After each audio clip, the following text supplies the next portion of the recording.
Nesta aula veremos os argumentos de Tomás de Aquino. Tomás de Aquino foi um frade católico italiano da Ordem dos Pregadores, cujas obras tiveram enorme influência na teologia e na filosofia, principalmente na tradição conhecida como a escolástica. Ele foi o mais importante proponente clássico da teologia natural e pai do tomismo.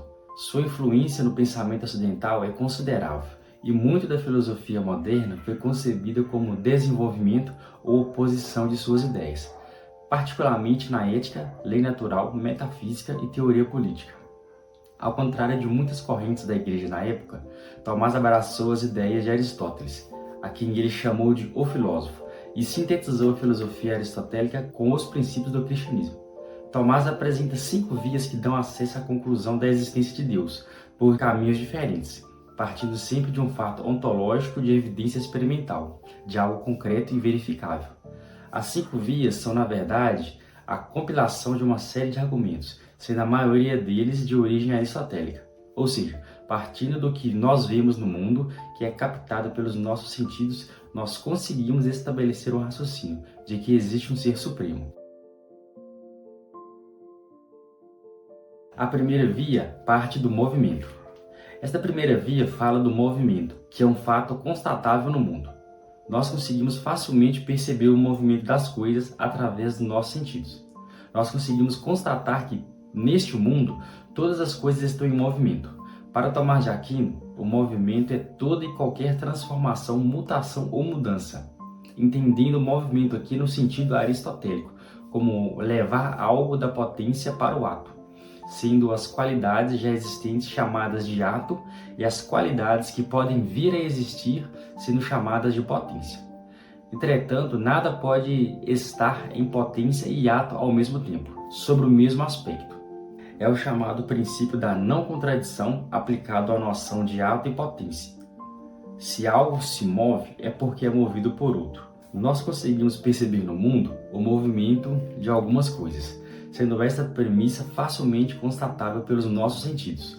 O movimento é, neste caso, o ponto de partida basilar estabelecido para a análise, algo concreto e perceptível, ou seja, nós percebemos as coisas em movimento, por exemplo, o tempo, os seres, o desenvolvimento dos seres e por aí vai. Se algo é movido, ele deve necessariamente ser movido por outro. O que é movido deve necessariamente estar em potência em relação àquilo que o move, assim como aquilo que move deve estar necessariamente em ato em relação àquilo que é movido. Se algo está em movimento, seria fundamental que algo o tenha movido. E este agente que o moveu foi movido por outro agente, e este por outro, e assim por diante. Porém, não é possível que isso continue até o infinito. É necessário que exista um primeiro motor, que seja a causa primeira de todo movimento. Este primeiro motor move sem ser movido. Se não é movido, entende-se que nele não há potência, mas é ato puro. Somente o primeiro motor é ato puro. Os demais motores necessitam dele para existir. Esse primeiro motor é, então, entendido por Tomás de Aquino como Deus. A segunda via parte da razão da causa eficiente. Aqui é utilizada as famosas 4 causas de Aristóteles. Para entender melhor, vamos usar o exemplo da escultura. Uma escultura tem 4 causas. A primeira causa é a causa material, que é o bloco de mármore que pode receber alguma forma. A segunda é a causa formal, que é o modo de organizar a matéria, dando a ela uma forma que não possuía antes. O escultor imprime no bloco de mármore uma forma de estátua, mas ele poderia ter feito alguma outra coisa qualquer. Essa essência ou forma da estátua estava na mente do escultor, sendo essa a terceira causa, a causa eficiente, aquele quem fabrica. E a causa final é o propósito pelo qual foi feito, a razão de ser. O escultor fez a estátua para representar Platão. A causa é entendida como aquilo pelo qual algo venha a ser, o que faz com que algo exista ou aconteça, a origem, o motivo ou a razão. A causa daquilo que deu origem a um determinado ser ou objeto, ou seja, sua causa primeira, é chamada de causa eficiente. Tomás de Aquino explica que é possível identificar entre os entes uma ordem de causa eficiente. Não é possível que algo seja causa eficiente de si próprio, senão seria anterior a si próprio. Todo ente necessita de uma causa eficiente necessariamente anterior a si próprio. Como a ordem entre as causas eficientes não pode ir até o infinito, se percebe que existe uma causa eficiente primeira, que seja intermediária das outras. Se não existisse essa causa primeira, não existiriam nem as intermediárias, tampouco o efeito último. Como os nossos sentidos nos atestam a existência do efeito último, necessariamente deve existir a causa primeira, que Santo Tomás denomina Deus. A terceira via é a tomada do possível e do necessário. Entre os entes, nós encontramos alguns que nascem e perecem, ou seja, podem ser ou não ser, existir ou não existir.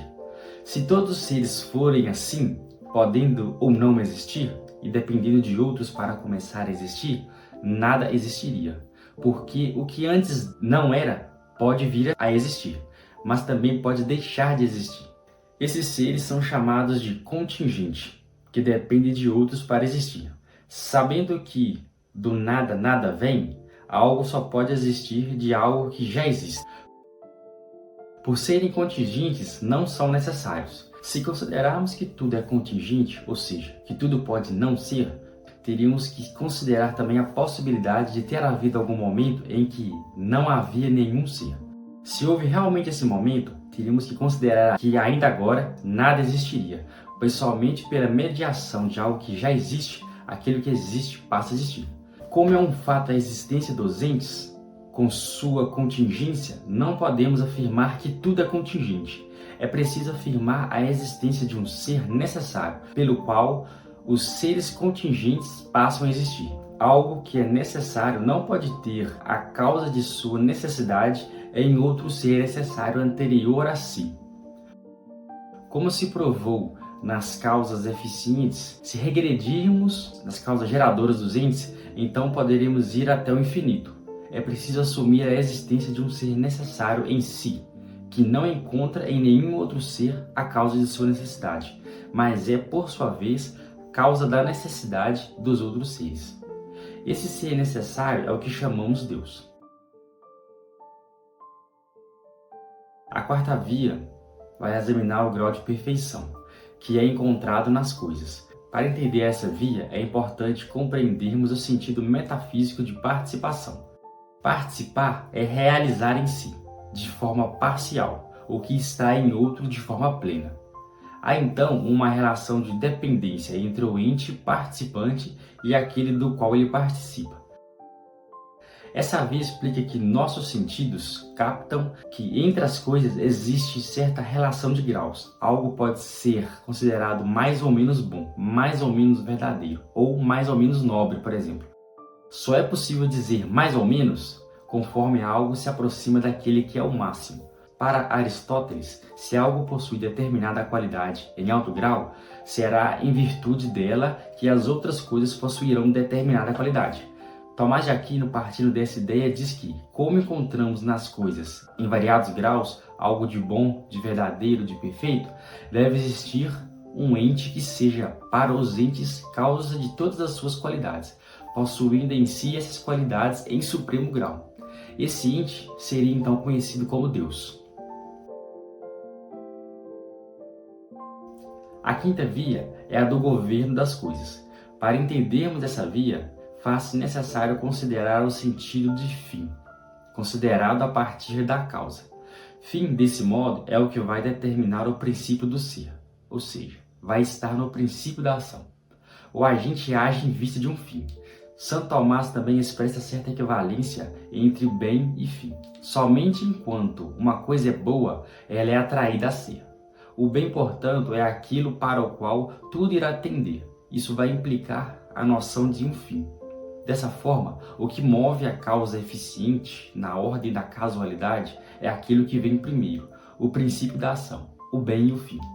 Nessa quinta via, Tomás de Aquino explica que as coisas, mesmo aquelas que não têm inteligência, possuem uma intencionalidade, que, regidas pelas leis da natureza, tendem para um fim, são ordenadas e contêm a finalidade certa. A folha da árvore, por exemplo, auxilia na fotossíntese e, sem saber disso, ela tem uma razão de ser e cumpre essa função. Assim sendo, a folha da árvore sem inteligência não pode realizar o seu fim sem um ente inteligente que colocou essa razão de ser na folha. Assim como a flecha não vai ao alvo sem um arqueiro, as coisas não atingem seu fim por acaso. Santo Tomás retoma das 4 causas novamente e utiliza da causa final, a qual não existe sem a causa eficiente. Se algo segue uma programação inteligente, só pode ter sido gerada por um ser inteligente. As coisas naturais ordenadas se ordenam para um fim, por uma inteligência que governa todas as coisas naturais ao fim. Este algo se chama Deus.